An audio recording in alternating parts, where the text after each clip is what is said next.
శాసనసభ్యులు పత్తిపాటి పుల్లారావు గారికి, అలానే జనసేన పార్టీ అధ్యక్షులు రాజా రాజేష్ గారికి, అలానే సభని అలంకరించిన పెద్దలకి, అలానే ఈ రోజున ఈ సమావేశానికి ముఖ్య అతిథులుగా విచ్చేసిన ప్రైవేట్ స్కూల్స్ టీచర్స్ అందరికీ కూడా ఈ రోజున ఈ సమావేశానికి మీ అందరూ కూడా స్వాగతం పలుకుతున్నాం.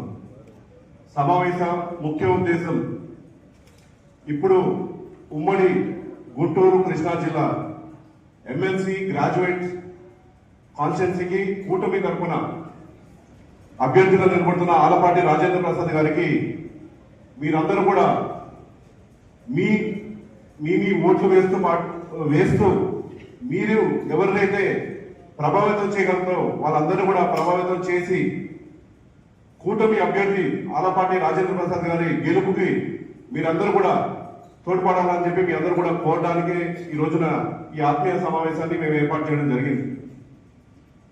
ఈ మనము ఉపాధ్యాయులు, వాళ్ళ ఇక్కడికి వచ్చిన ప్రైవేట్ టీచర్లు ఉపాధ్యాయులు ఎవరైతే ఉన్నారో, మనము రాష్ట్రంలో చూసుకుంటే ఉపాధ్యాయులు కౌంట్ చాలా లక్షల్లో ఉంటుంది. యాక్చువల్లీ మీరు అందరూ అన్ని ఉపాధ్యాయులు దాన్ని కౌంట్ చేసుకుంటే, ప్రైవేట్ టీచర్స్ ని కౌంట్ చేసుకుంటే లక్షల్లో మనకి ఉపాధ్యాయులు ఉన్నారు. గతంలో కూడా తెలుగుదేశం పార్టీ కూటమి గెలుపుకి మీరందరూ కూడా మాకు సహకరించారు. అందుకనే ఇంత అద్భుతంగా చాలా భారీ మెజార్టీతో అక్కడ ఉన్న ప్రజాప్రతినిధులు అందరూ కూడా గెలిచారు. ఇవాళ తెలుగుదేశం పార్టీ కూటమి ప్రభుత్వం అధికారం వచ్చిందంటే దానికి కారణం, దాంట్లో ముఖ్య పాత్ర మీరు కూడా ఉంటుందని ఖచ్చితంగా నేను గట్టిగా నమ్ముతున్నాను. చాలా సమస్యలు ఉన్నాయి, ప్రైవేట్ టీచర్స్ కూడా చాలా సమస్యలు ఉన్నాయి.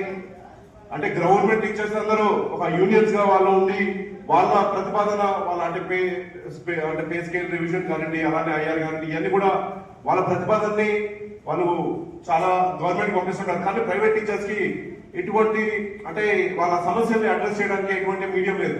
డెఫినెట్ గా ప్రైవేట్ టీచర్స్ పడుతున్న సమస్యలన్నీ కూడా డెఫినెట్ గా అడ్రస్ చేసే విధంగా మీ అందరితో కూడా డెఫినెట్ గా రానున్న రోజుల్లో కూడా ఇంకా చర్చలు జరుపుతాము. అలానే ఆలపాటి రాజేంద్ర ప్రసాద్ గారు కూడా ప్రైవేట్ టీచర్స్ పడుతున్న సమస్యలకు డెఫినెట్ గా ఆయన దృష్టికి ఇప్పటికే రావడం జరిగింది. డెఫినెట్ గా అవన్నీ కూడా శాసన మండలిలో అడ్రస్ చేస్తారు. అలానే మీకు ఏ సమస్య ఉన్నా కూడా ఆ సమస్య పరిష్కరించడానికి ఇక్కడ స్థానిక శాసనసభ్యులు పత్తిపాటి పుల్లారావు గారు కూడా డెఫినెట్ గా వాటిని పరిష్కరించే విధంగా మేము అందరం కూడా మీకు తోడ్పడతాం. కానీ ఇవాళ ఈ శాసన మండలి ఎలక్షన్ లో మీ అందరి సహకారం మాకు ఖచ్చితంగా అవసరం. ఇక్కడ వచ్చిన వాళ్ళు కాకుండా ఇంకా చాలా మంది ఉంటారు మీ ప్రైవేట్ టీచర్స్ అసోసియేషన్ లో. డెఫినెట్ గా వాళ్ళందరూ కూడా చెప్పండి. ఇక్కడ జాఫర్ గారు వచ్చినారు, ఆయన కూడా నేను కోరుతున్నాను. ఈ మీడియా ద్వారా మేము మీ అందరూ కూడా అభ్యర్థించేది ఒకటే, మీ సహకారం మాకు చాలా అవసరం. తెలుగుదేశం పార్టీ కూటమి గెలిచింది, ప్రభుత్వం ఏర్పడింది. ఏర్పడిన తర్వాత వచ్చిన మొట్టమొదటి ఎలక్షన్ ఈ శాసన మండలి ఎలక్షన్. ఖచ్చితంగా రాష్ట్రాన్ని ముందుకు తీసుకెళ్లే విధంగా నారా చంద్రబాబు గారి అడుగులు ఉన్నాయి. ఇప్పటికే మనం చూస్తున్నాం, ఎన్నో పరిశ్రమలు ఆంధ్ర రాష్ట్రానికి పెట్టుబడులు తీసుకొచ్చే విధంగా ఇప్పటికే 6,30,000 కోట్ల రూపాయలతో పెట్టుబడులతో ఎంఓయూ చేసుకుని రానున్న 6 నెలల్లో ఆ పెట్టుబడులన్నీ కూడా రియలైజ్ అవుతాయి. అవి అయిన తర్వాత డైరెక్ట్ ఎంప్లాయ్మెంట్ 4 లక్షల మందికి డైరెక్ట్ ఎంప్లాయ్మెంట్ ఉంటుంది, ఇండైరెక్ట్ గా 10 లక్షల మందికి ఎంప్లాయ్మెంట్ ఉంటుంది. అలానే నారా లోకేష్ గారు కూడా ఒకటే మాట ఇచ్చారు నిరుద్యోగ యువతకి, రానున్న 5 నెలల్లో కనీసం 20 లక్షల ఉద్యోగాలు, అది సెల్ఫ్ ఎంప్లాయ్మెంట్ కానివ్వండి, అదే డైరెక్ట్ ఎంప్లాయ్మెంట్ కానివ్వండి, అవన్నీ కూడా కల్పిస్తారని చెప్పి ఆయన మాట ఇవ్వడం జరిగింది. అలానే ఇంకా కూడా పరిశ్రమలు తీసుకురావడము, అలానే ఇవాళ రాజధాని ఏర్పాటు చేసుకోవడము, అలానే పోలవరం పూర్తి చేసుకోవడము, రాష్ట్రంలో మనం చూస్తున్నాము అభివృద్ధి పనులన్నీ కూడా శరవేగంగా ముందుకు సాగుతున్నాయి.